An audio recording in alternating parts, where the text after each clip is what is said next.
ಭಾರತದ ಶಾಕ್ಗೆ ನಲಗಿದ್ರು ಕೂಡ ಎದುರೇಟನ್ನ ಕೊಡುವುದಕ್ಕೆ ಪಾಕ್ ಈಗ ಸರ್ಕಸ್ ಮಾಡ್ತಿದೆ. ಭಾರತದಲ್ಲಿ ಪಾಕಿಸ್ತಾನದ ಹಡಗು ಬೋಟುಗಳಿಗೂ ಕೂಡ ಈಗ ನಿಷೇಧವನ್ನ ಹೇರಲಾಗಿದೆ. ಇದೇ ನಿಯಮಕ್ಕೆ ಸಂಬಂಧಪಟ್ಟಂತೆ ಈಗ ಪಾಕಿಸ್ತಾನ ಮತ್ತೊಂದು ಶಾಕ್ ಕೊಟ್ಟಿದೆ.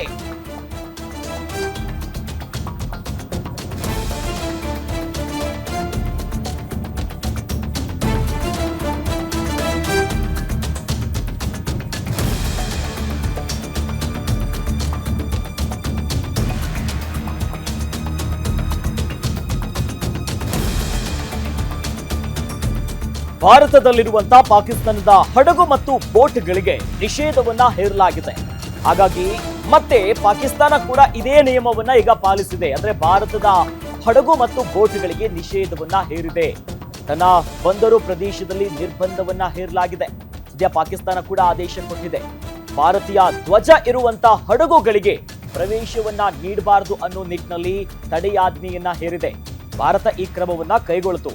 ಪಾಕಿಸ್ತಾನದ ಬೋಟುಗಳು ಬಂದರು ಯಾವುದು ಕೂಡ ಬಂದರುಗಳಿಗೆ ಬರಬಾರದು, ಆ ಧ್ವಜ ಇರೋದು. ಇದಕ್ಕೆ ಒಂದ್ ರೀತಿ ನಾವು ಕೂಡ ಕೌಂಟರ್ ಕೊಡ್ತೀವಿ ಅನ್ನೋ ನಿಟ್ಟಿನಲ್ಲಿ ಪಾಕಿಸ್ತಾನ ಕೂಡ ಇದೇ ನಿಲುವನ್ನ ಹೊಂದಿದೆ. ಭಾರತದ ಧ್ವಜ ಇರುವಂತ ಇನ್ನು ಭಾರತದಿಂದ ಯಾವ್ಯಾವ ಬೋಟ್ಗಳು ಬರುತ್ತೆ, ಯಾಕಂದ್ರೆ ಕರಾಚಿ ಸೇರಿದಂತೆ ನಾವು ಅರಬ್ಬಿ ಸಮುದ್ರದ ಏನಿದೆಯಲ್ಲ ಗಡಿಯನ್ನ ಹೊಂದಿರ್ತೀವಿ ವಾಯುನೆಲೆಯ ಮೂಲಕವಾಗಿ, ಈ ನೌಕಾನೆಲೆಯ ಮೂಲಕವಾಗಿ. ಸದ್ಯ ಯಾವ ಬೋಟ್ಗಳು ಕೂಡ ಬರಂಗಿಲ್ಲ ಅನ್ನೋ ನಿಟ್ಟಿನಲ್ಲಿ ನಿಷೇಧಾಜ್ಞೆಯನ್ನ ಹೇರಲಾಗಿದೆ.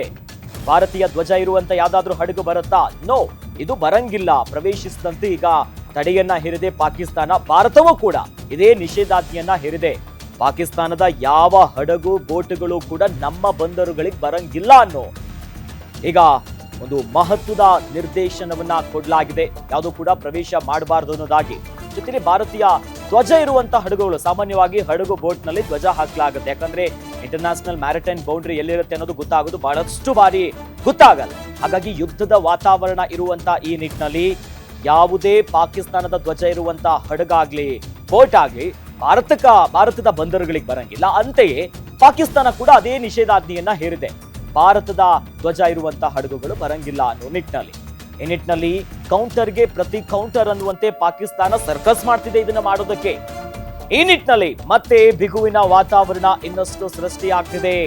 ಬಂದರುಗಳಲ್ಲೂ ಕೂಡ ಪ್ರವೇಶ ಮಾಡಬಾರ್ದನ್ನೋ ನಿರ್ಬಂಧಗಳನ್ನ ಹೇರಲಾಗ್ತಿದೆ.